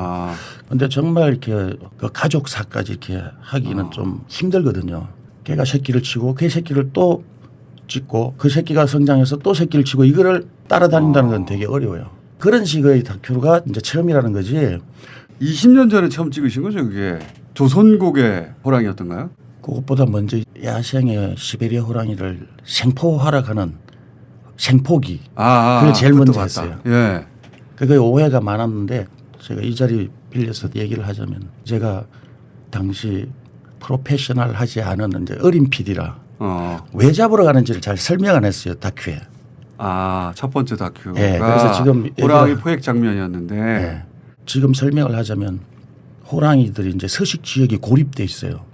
시베리아 횡단철도니 막 이런 식으로. 인간 개발에. 네, 그리고 벌목도 너무 많고 이러니까 이 지역에 사는 호랑이들끼리 계속 근친교배가 되는 거예요.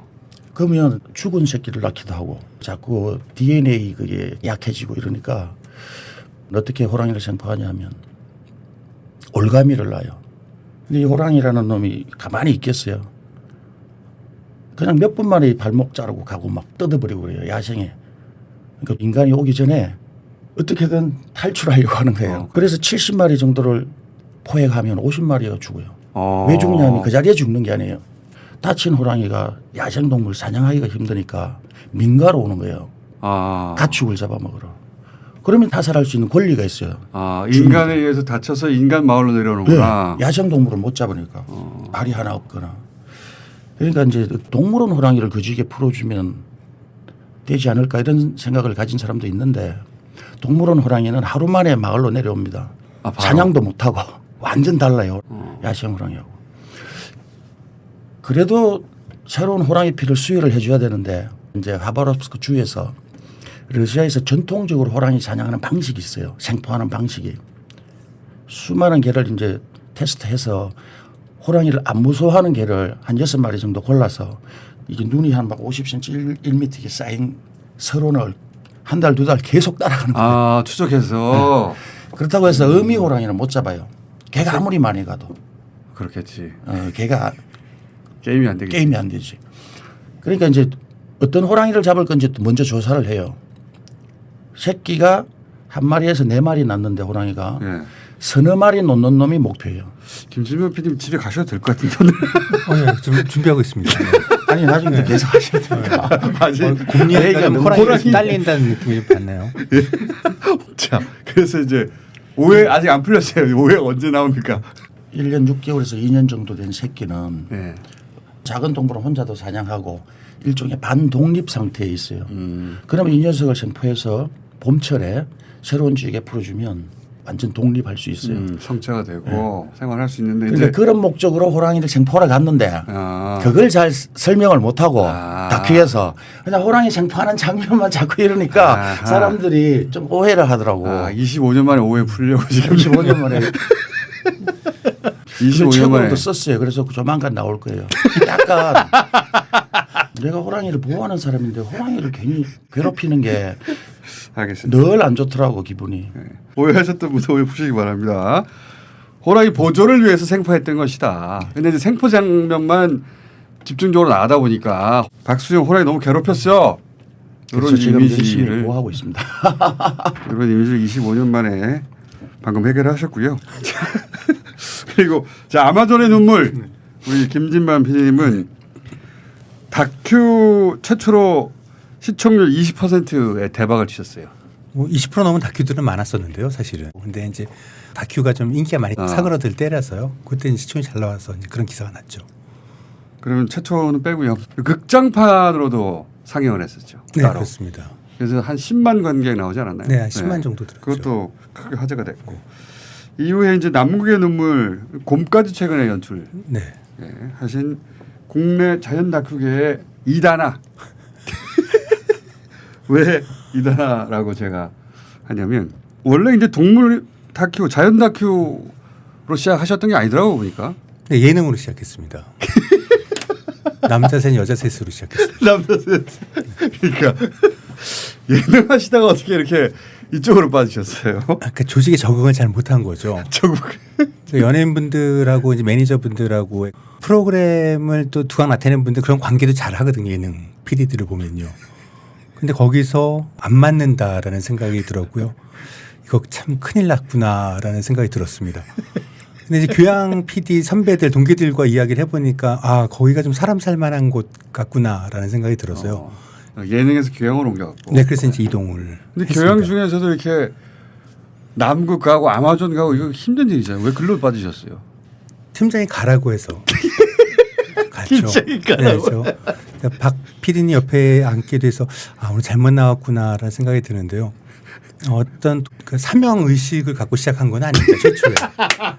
그냥 50명 중에 한 명은 팀장이 아마존에 꽂혔으니 가야 되는데 서로 안 가겠다라고 눈치 싸움이 되게 치열했었거든요.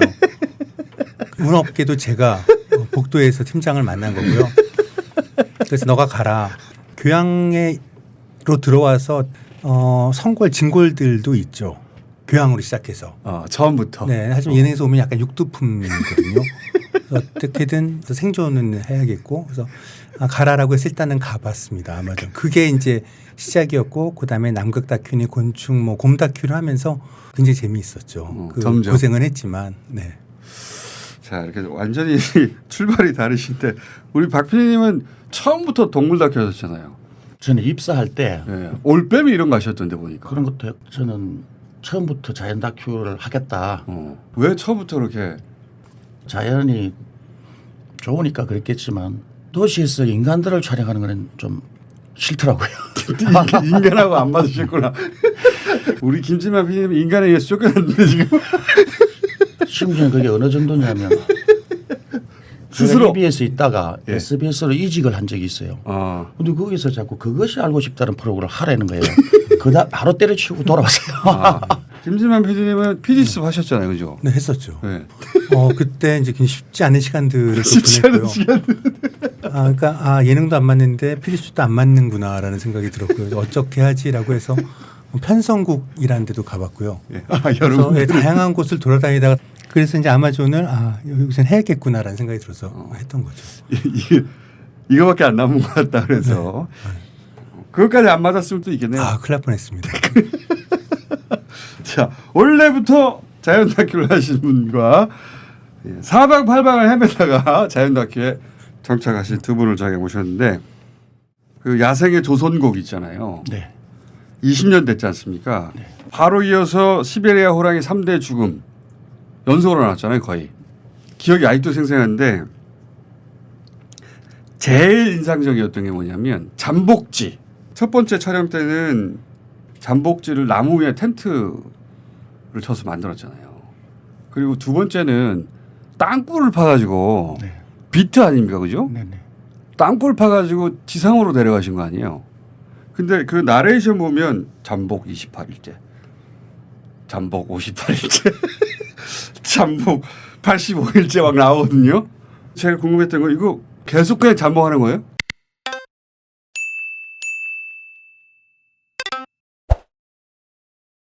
월말 김어준입니다. 전 국민 백신 접종 70% 돌파 기념 위드 코로나 특집 이번 달은 밖으로 계속 나갑니다. 자연 다큐, 낚시, 이번엔 여행 두 분을 모셨습니다. 2019년 오토바이 바이크로 유라시아 대륙 횡단을 시도하다 부상으로 귀국하신 간영훈 선생님 모셨습니다. 안녕하십니까? 네, 안녕하세요. 간영훈입니다. 2018년 렉스턴 차를 타고 시베리아 횡단에 성공하고 코로나를 만나서 1년간 조지아에서 살다 오신 강현철 선생님을 모셨습니다. 안녕하십니까? 안녕하세요. 강희철입니다. 네. 출발 지점은 동해안으로 같았는데 선택한 수단이 달랐고 선택한 경로도 달랐고 선택한 동행도 달랐어요. 그리고 한 분은 사고가 나서 돌아오셨고 한 분은 코로나로 못 돌아오셨고. 자, 우선 동기부터 여쭤볼게요. 먼저 실패하신. 아니 실패라기보다는 네 이어서 가야 될 건데 그때 자빠져서 부러져가지고선 잠시 부상으로. 네. 네, 실패죠. 독립 영화도 하시고 영화도 가르치시고 하다가 어느 날 갑자기 다 관두셨던데.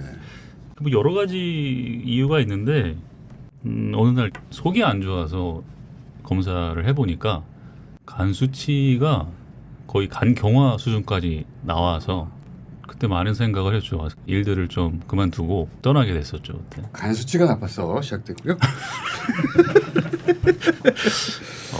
네. 자, 우리 성공하신 강 선생님은 어쩌다가 2년 가까이 2년 7개월 정도 했습니다. 2년 7개월이면 다 때려치고 가신 건데 그죠? 그렇죠. 모든 걸 정리하고 돈 떨어지면 돌아오겠다. 뭐 계획은 그랬습니다.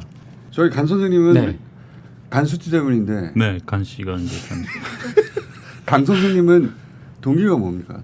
직장을 아주 평탄하게 오랜 시간을 다니다 보니까 병원에서 근무하셨던데. 네, 병원이라는 곳이 굉장히 변화가 없거든요. 매너리즘에 좀 빠져들고 이렇게 살다가 죽을 수도 있겠다. 그런 생각이 문득 들어서 시작하게 됐습니다.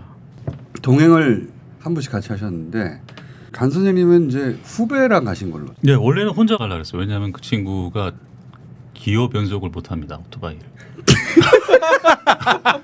그래서 고민을 했었는데 기어 변속도 네. 못하는 후배인데. 꼭 가야 되겠냐니까 그런 친구가 아닌데 좀 진지하게 그러더라고요. 저도 제 인생을 좀 살아봐야 되지 않겠냐. 그래가지고 그래 가보자 해가지고선 연습을 국내에서 좀 하고 아하. 그 친구랑 같이 가게 됐어요. 어쨌거나. 후배랑 같이 간 것을 여행 가서 후회하진 않으셨어요 혹시? 매일 후회를 했는데 후회는 매일 했습니다. 어쨌거나. 바이크에 익숙하지도 않고 그죠? 그렇죠. 그런 부분에 있어서 이제 좀 부족한 부분이 있었는데 뭐 그런 사이를 좀 넘어서는 관계라서 어떤 의미입니까? 위계질서가 정확한 관계. 네. 위계질서가 정확한 네. 관계. 모든 결정과 그런 것들을 제가 하는 관계라서. 아 상명하복의 관계. 예, 맞습니다.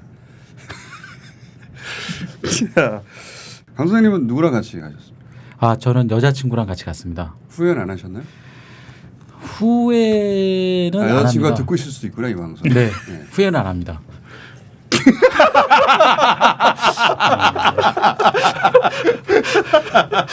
자, 그럼 질문 좀 바꿔서. 네. 아직 헤어진 거 아니죠? 네, 안 해줬습니다. 예. 곤란한 질문 다행히, 잘했네요. 예. 불편한 점은 없으셨나요? 처음부터 끝까지 예. 싸움의 연속이고, 예. 뭐 출발하자마자 울기 시작해서 나 내려줘. 나 내려줘. 아, 그 동의된 출발이 않으셨는데. 동의된 출발인데 이제 블라디보스톡에서 떠나자마자 예, 첫 출발지잖아요, 블라디보스톡이. 예, 열악한 화장실의 모습을 보고 열악한 화장실 보고 왜 이런 거 얘기하지 않았냐. 나도 처음인데 내가 어떻게 하냐 이걸. 가다가 예. 휴게소에 첫 번째 화장실을 갔는데 예. 화장실 너무 열악하니까 예. 여성들이 그런 거 굉장히 불편해하죠. 예. 내려달라. 돌아가겠다. 네. 그래서 조금만 더 가보면 화장실이 괜찮아지지 않겠냐. 더 심해지더라고요. 그럼 어떻게 견디셨습니까? 그래서 이제 제일 그래서? 가까운 공항을 찍어보니까 네. 2,000km 가면 나올 수 있는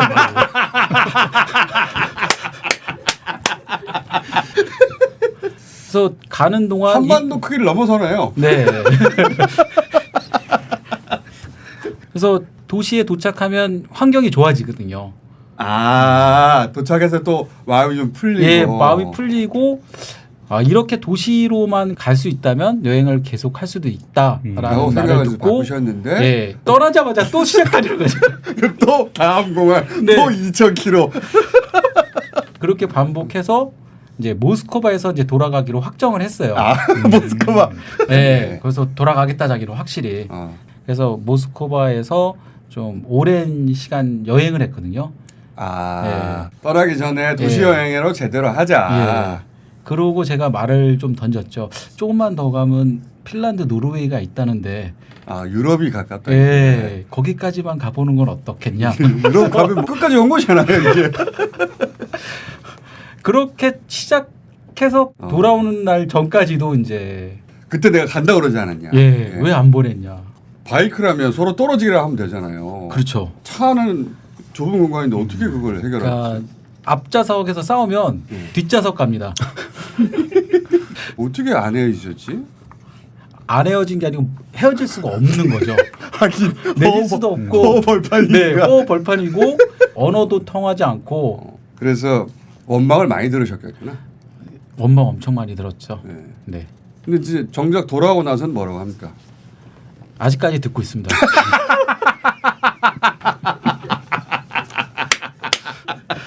혹시 간 선생님은 후배한테 원망 같은 건 안 들으셨어요? 중간에? 후배는 저를 이제 어떤 인생의 어떤 동반자 같은 느낌으로 생각해도 뭔가 이렇게 계기를 만들어줬던 상황이 돼서 고마워했구나.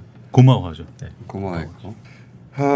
이렇게 이제 전혀 다른 동행과 함께 여행을 하셨는데 대륙횡단에 수단이 많잖아요. 열차도 있고 뭐 현지 교통을 이용할 수도 있고 비행기도 있고. 근데 왜 두 분은 굳이 바이크 그리고 차를 선택하신 겁니까? 보통 바이크 타고 여행하시는 분들은 시작이 이완 맥그리거랑 찰리 부어만이 했던 롱웨이 다운하고 뭐 그런 것들이 있습니다. 거기서는 거꾸로 영국에서부터 출발해서 대륙횡단을 하죠. 예. 네. 그거 보면서 뭔가 가슴에 불이 일기 시작하죠. 정보를 찾아보고 꽂히게 되면 바이크를 타고 거길 달리는 것만 생각이 나거든요. 그리고 이제 가장 먼저 바이크를 선택해야 되잖아요. 그렇죠. 근데 바이크 선택에서부터 고민되는 거 아닙니까? 수많은 종류의 바이크가 있는데 정보가 국내에는 거의 없고 외국 라이더들이 오토바이를 타고 세계 여행하는 사람들이 한 몇 명 있습니다. 예, 올리는 영상을 보고 얘네는 어떤 걸 타고 있구나, 어떤 장비를 쓰는구나, 이제 그런 식으로 준비를 하게 되는데 저 같은 경우는 이제 아프리카 트윈이라는 바이크가 있는데 그거를 타고 몽골을 그냥 달리고 싶었어요. 근데 나중에 좀 후회를 많이 했습니다. 왜 그렇습니까? 바이크에 집착을 하고 있더라고요, 제가.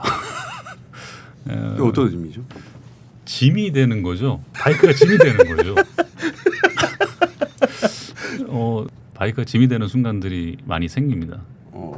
수단으로 내가 바이크를 생각해야 되는데 바이크를 목적으로 내가 생각을 하고 있다는 생각이 들더라고요. 바이크 중심으로 내가 생각했다. 네. 세워 샀으니까 버릴 수도 없고 이거를 계속 짊어지고 가는 그런 느낌으로. 나 차로 할 걸 그랬다라거나 아니면 아니에요. 왜 그러냐면 바이크를 타고 가다 보니까 자전거 타고 이렇게 가는 유럽 사람들도 있었고 자전거도 있죠. 수레를 끌고 걸어서 다니는 사람들.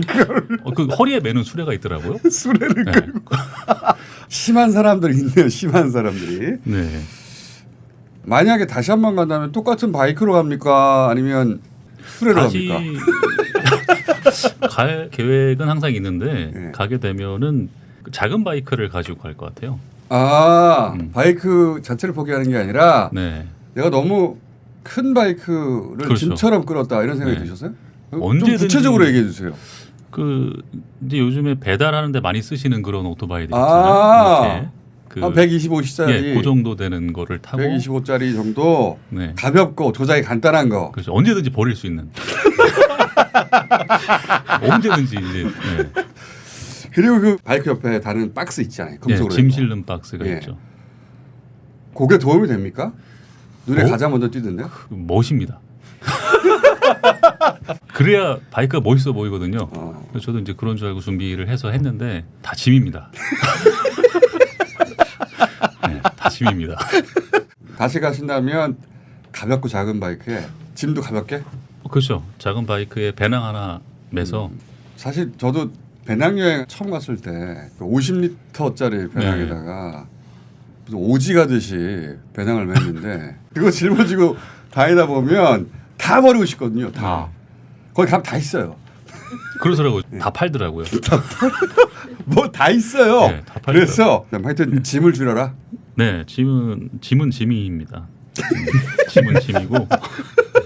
끝까지 써보지도 않는 짐들. 근데 그게 안 되실 거예요. 바이크로 유라시아 횡단을 계획하시는 분들이라면 무조건 3박스를 달아야 되거든요.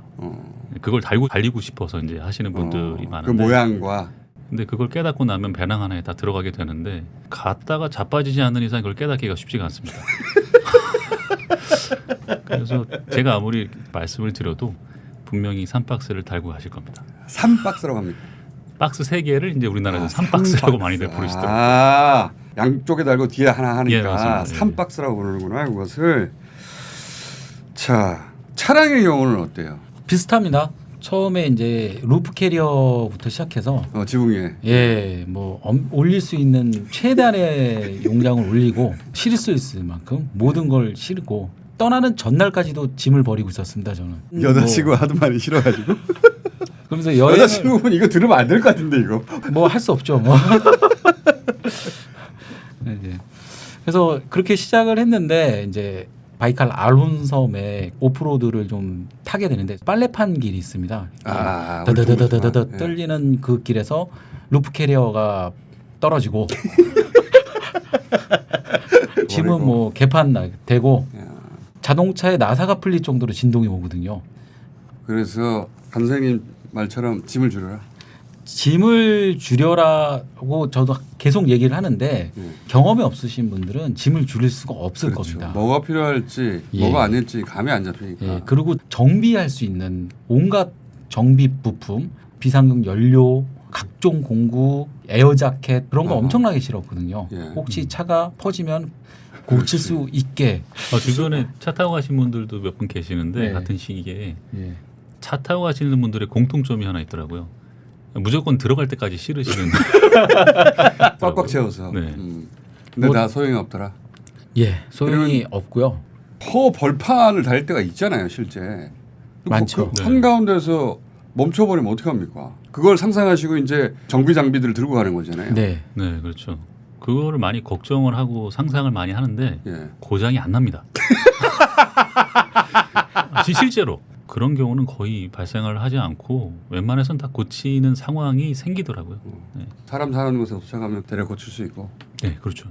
차도 마찬가지입니까? 네, 저는 2004년식 차를 타다 보니까 어떤 오래됐죠. 차 정도 타고 가셨어요? 쌍용 렉스턴이었는데 예, 그 차가 20만이 넘은 사실 오래된 차가 더 유리한 점이 많습니다. 어떤 면에서 그렇습니까? 디젤 같은 경우는 품질이 떨어지는 디젤을 넣으면 차가 쓸 수가 있거든요. 그런데 옛날 차들은 소위 말해서 브란자를 쓰는 그런 차들은 그런 연료를 거의 타지 않습니다. 두 분 모두 기본 정비 기술 같은 걸 공부를 좀 하셨겠어요? 떠나기 전에? 바이크 같은 경우는 필수로 알아야 되는 것들이 있죠. 타이어 펑크 났을 때 튜브를 교체한다던가 그것만 알면 됩니다. 네, 그거는 한 유튜브 영상 보고 한 이틀 정도만 연습하면은 그러니까 다 최소한의 기본 정비 정도는 공부하고 하는 게 필요하다. 그렇죠. 그거 정도는 꼭 알고 차량도 가는 게. 마찬가지로. 차량은 전조 증상이 반드시 있습니다. 그거를 알면 절대 길 한가운데서 쓸 일은 없다고 생각이 됩니다. 두 분 모두 허허벌판에서 차가 서가지고 네. 고화가 돼버린다든가 그런 일은 없었던 거군요, 말하자면. 들어보진 못했습니다. 그런 얘기를. 그쪽 나라에서는 이런 환경이 너무 노출되어 있기 때문에 잘 도와줍니다. 그렇겠구나. 그럼 그 예. 동네 가면은 기본적인 건 봐줄 사람이 있고. 더 오래된 차를 심하게 운전을 하기 때문에 그런 걱정은 너무 하지 마라. 적어도 예. 유라시아를 횡단할 때 예. 정비 기술을 다 갖추고 모든 도구를 싣고 가고 이런 생각을 안 하셔도 전혀 할 필요가 없습니다. 가서 깨달으신 거겠죠. 두 분. 예, 가서 깨달았고요. 다시 출발한다면 예. 그런 정비에 필요한 건 모두 다 버리고 예, 짐은 가벼워야 됩니다. 근데 바이크도 바꾸신다고 하셨는데 강 선생님은 네. 강 선생님은 저는 이제 자동차 여행을 하면서 그 많은 유럽 사람들을 봤는데 캠퍼 밴으로 많이 하시더라고요. 이런 밴으로 하는 것도 괜찮겠다라는 생각을 많이 가졌습니다. 공간은 충분히 나오니까. 공간이 좀 잘 나오고요. 네. 차박이나 이런 데에서 상당히 차박. 유리한 장점이 많고 숙소 얘기로 넘어가 볼까요? 그러면 예. 차박을 많이 하셨어요? 네, 러시아 횡단할 때는 34일 동안 한 25박 정도 했습니다. 여자친구분이 떠나고 싶기도 했겠네요. 네, 원래는 한국에 있을 때는 캠핑 되게 좋아서 그래서 이 캠핑을 원없이 할 수 있는 그런 자유로운 곳이다. 그런 넘어를 하고 떠났는데 25일 동안 씻지도 못하고 차 안에서 자면 원수되죠. 네. 처음에는 이제 별이 쏟아지는 밤에서 낭만적으로 보낼 수 있는데 네. 이제 캠핑장이나 이렇게 안전한 곳이 아니고 그렇지. 예, 정말 노지에서 네. 지나가는 사람 모두가 무섭게 느껴지고 그렇겠죠. 잠을 잘 수가 없습니다. 잠을 잘 수가 없습니다. 그럼 차 박을 한 게 아니잖아요. 차 안에 갇혀 있었던 거지. 네, 갇혀 있어서 눈이 다 떠 있고요. 지나간 소리 다 들리고요. 그리고 긴장 상태로. 낮에 자고. 네, 혹시나 이 사람들이 창문을 깨고 들어오지 않을까 그런 불안감 때문에 서로 붙잡고 이제 떨고 있는 거죠. 무슨 도움이 됩니까? 서로 안에서 떨고 있는 게. 가장 무서운 거는 이제 화장실입니다. 화장실이 정말 혼자 가야 되니까. 상상도 못하는 그런 분위기라 하면 뭐 네. 지저분하기도 하고. 화장실에 문이 없습니다. 하바로스크에서 처음 그런 화장실을 봤거든요. 제가 이 정도 놀랐으면 여자친구는 뭐 거의 기절이죠. 화장실을 보고 그냥 노랗게 질려서 그 다음부터는 이제 소위 말하는 이제 길동에 익숙해져야 되는. 길동이 훨씬 더 깨끗하고 안락하고 편할 수가 없습니다. 처음에 이제 길동을 누면 지평선 끝까지 갑니다. 아무도 없는 곳을 찾아서. 도대체 어디 갔는지 모르고 서로 이제 날이 갈수록 차에서 가장 가까운. 네. 차박에 대해서 낭만을 가진 분도 있을 수 있는데 실제 차박을 해보면 치안 문제가 해결이 잘 안 되니까 걱정이 되는 거구나. 바이크는 차박을 사전에 상정하고 가시지는 않았겠죠? 나라마다 좀 차이가 있는데 러시아 같은 경우는 텐트 치고 자거나 그런 것들을 갔다 온 사람들은 절대 추천을 하지 않고요. 되도록이면 가스지니짜라고 하는 우리나라 여인숙 같은 것들이 길거리 여인숙 있습니다. 거기에서 보통 많이 자죠. 하루에 1인당 한 10,000원. 아니 10,000원밖에 안 하는데. 근데 첫날에 저도 가스지니짜를 자기 위해서 갔습니다. 근데 고시원 정도의 수준의 그냥 트럭커들이 하룻밤 자고 가는 곳인데 몸만 잠시 쉬는 거구나. 네, 제가 간 곳은 되게 좀 열악했고요. 거기까지도 상관이 없는데 냄새가 견딜 수 없는 그 러시아 남자들의 그 강인한 암내. 네, 암내가 청소를 정말, 원래 안 하는 것 같아요. 네, 청소를 원래 안 하는 것 같아요. 그냥 고개가 팍 돌아갈 정도의 도저히 그 참을 수 암내가. 없어서? 네. 첫날 그 한 번의 경험으로 야 도저히 우리는 여기 갈 수 없을 것 같다 이제. 근데 이제 강 선생님은 오토바이 위에서 잘 수 있는 건 아니니까 계속 그쵸. 그 숙소를 찾으셨을 거 아니에요. 숙소를 또 찾아야 되고 많이 있어요. 네. 걱정 안 해도 정도로 첫 번 기억이 너무 강렬해서 강렬해가지고 강렬하셨죠. 포기해버리셨구나. 예. 하지만 그런 것도 있고 안 그런 것도 있다는 거 아닙니까? 시설이 좋은 데도 있습니다. 네. 이 여자친구가 들으면 안 돼. 그거 봐. 자유여행이다 보니까 특정 목적지를 찍고 가는 게 아니고요. 예약을 하고 가는 것도 아니고 예. 숙소 정보도 있는 게 아니니까 네. 첫날 워낙 기억이 나빠서 예. 그다음부터는 아예 가능하면 차박을 해결하자. 예. 불안하더라도. 이렇게 가보니까 초반에만 좀 시설이 안 좋고 계속 좋아지더라고요. 실제로 그렇더라고요. 실제로. 아, 그렇습니까? 자 잠깐 되돌아가서 동해 항해에서 블라디보스톡으로 네. 배를 타고 가는 거죠, 그죠? 네. 차하고 바이크를 싣고 거기까지는 당연히 똑같을 텐데 그다음 이 감 선생님은 사람들이 잘 안 가는 북부 코스라는 거를 선택하셨다면서요? 유라시아 횡단을 계획을 했을 때 가장 가보고 싶었던 곳이 시베리안 하이웨이 그쪽 러시아 길하고 그다음에 몽골하고 파미르 하이웨이 요 세 군데였거든요. 그 길 위를 바이크로 달리는 상상을 하신 거구나. 네. 그렇기 때문에 꼭 거기로 가서 했었군요. 거기가 아니면 의미가 없었어요 저한테. 그게 통상적인 코스를 좀 벗어납니까? 길이 없어요. 그냥 포장 도로가 없다. 아니 포장 도로가 아니라 그냥 길이 없어요. 하이웨이라면서요.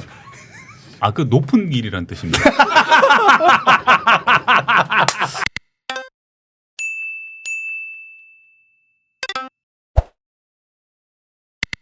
월말 김어준입니다. 전 국민 백신 접종 70% 돌파 기념 위드 코로나 특집. 지난 시간에는 캠핑, 오늘은 낚시입니다. 아재들의 내조로 알려진 가정 파탄의 주범 네 분을 모셨습니다. 낚시계의 정규 분포 곡선을 완전히 벗어난 분들입니다.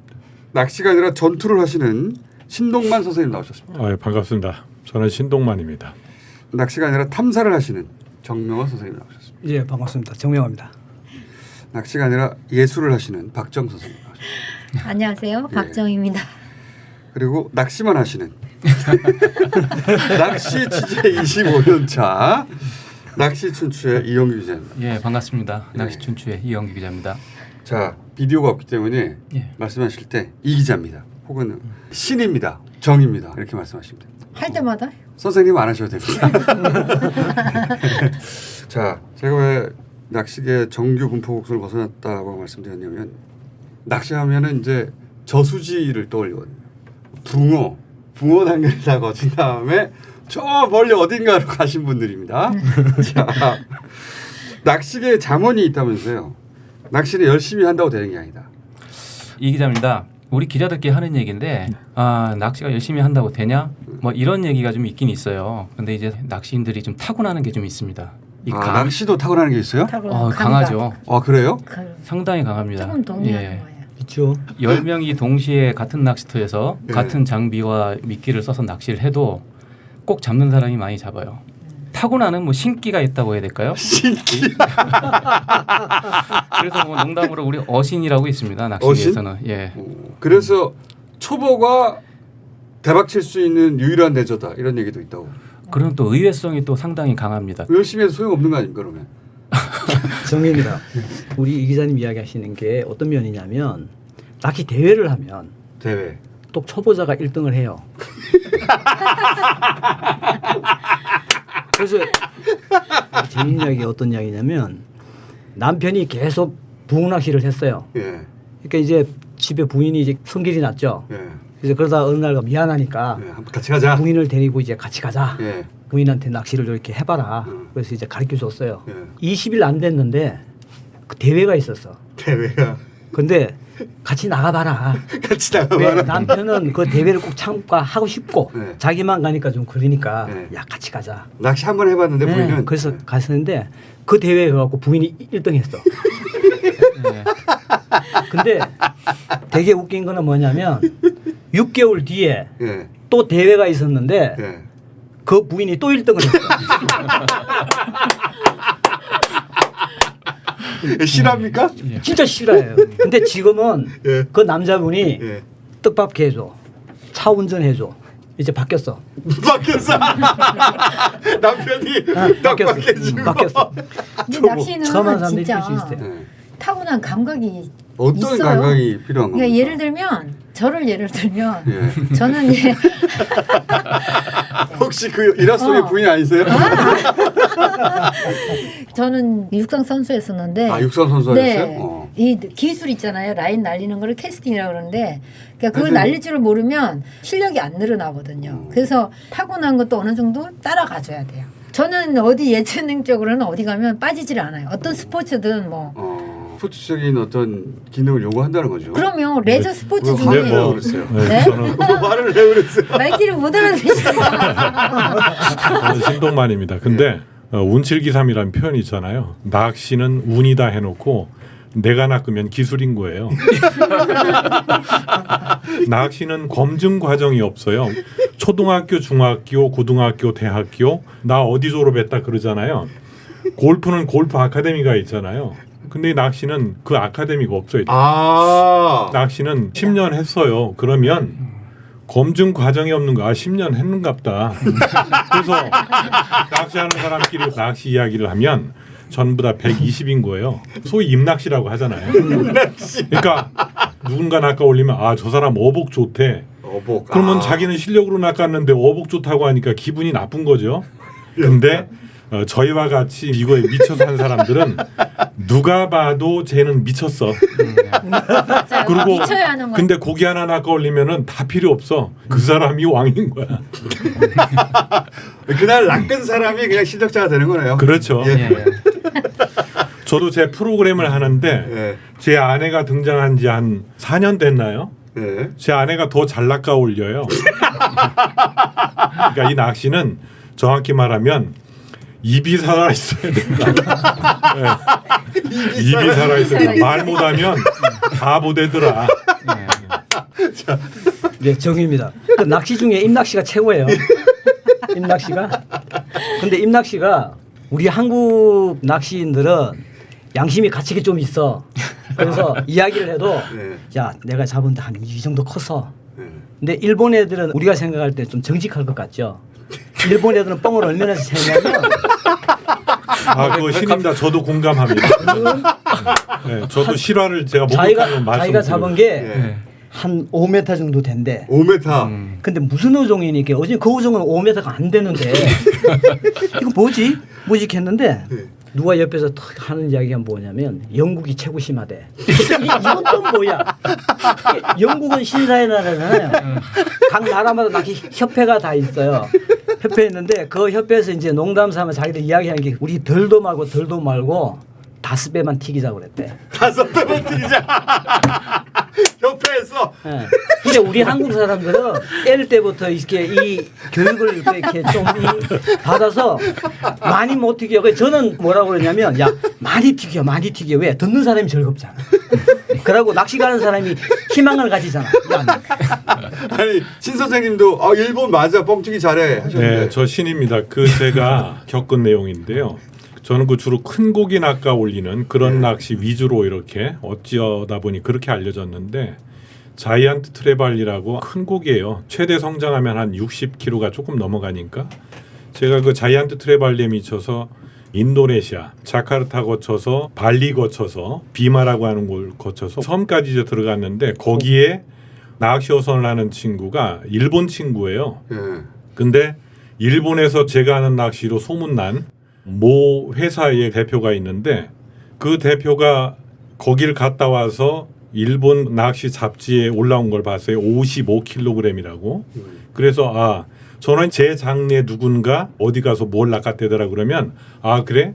그럼 나는 더 큰 거 잡으러 이렇게 간 거죠. 승부에 그쪽으로 그렇죠. 가시구나. 그래서 그 일본 대표 갔다 오고 나서 한 달 후 정도가 됐는데 55kg이 아니라 불과 한 35kg이라는 거예요. 현지에서? 그거는 현지에서 누가 이야기했냐면 역시 일본 국적의 선장이 그러면 왜 걔는 뻥튀기했냐 물어봤더니 걔가 좀 그렇게 좀 해달라고 했대. 그렇게 과장된 표현을 해달라고 이야기를 했다라고. 이영규입니다. 쉽게 말하면 뻥이에요, 뻥. 약간 과장하는 거. 이 과장하는 게 없으면 정말 낚시가 재미가 없을 거예요 아마. 상당히 이게 경건한 취미고 고요한 취미고 낚시인들이 가장 많이 하는 뻥이 조력이라는 게 있거든요. 그러니까 내가 낚시를 몇 년 했다. 연세가 뭐 60 되셨는데 조력이 뭐 50년 되시는 분도 있어요. 한 3살 때 낚시를 했대요. 그래가지고 자기 조력이 뭐 50년 된다는데 막상 가보면은 한 1년 하신 분보다 못 하시는 분들이 꽤 많아요. 맞습니다. 네, 저 신동만입니다. 그 미국도 마찬가지고요. 미국도 마찬가지. 네, 각 나라별로 다 있어요. 그거는 어떻게 하냐면 저도 이제 그 해외 낚시를 주로 많이 가니까 낚시 얘기해야 되는데 수뻥 얘기를 지금 한참 동안 분명히 짚고 넘어가야 될 분명히 부분들이 짚고 알고 넘어가야 알아야 되니까.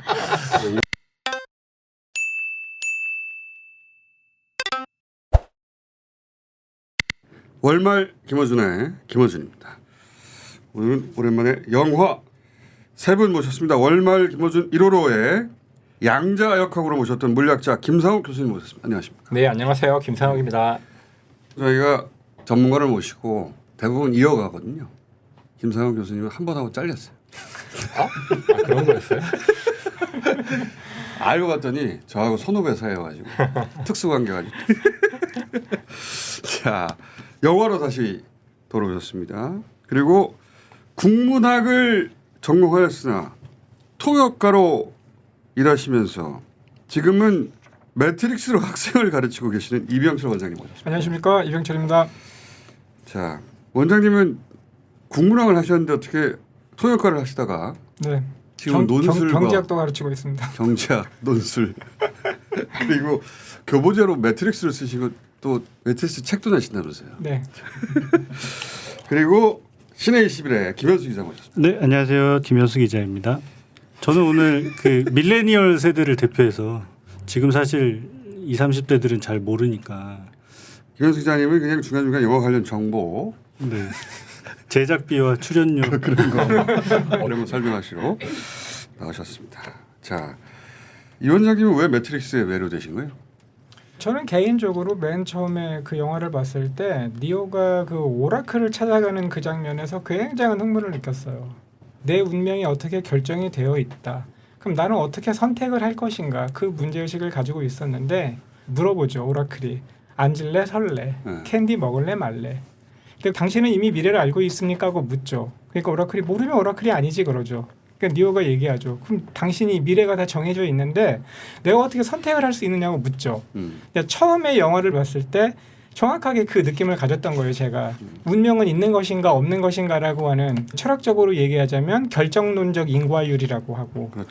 예, 그 결정론적인 세계관에서 우리는 어떻게 선택을 할 수 있을 것인가라고 하는 문제 의식에서 굉장한 흥분을 느꼈고 20년째 흥분을 느끼시다가 최근에 책도 내신다면서요.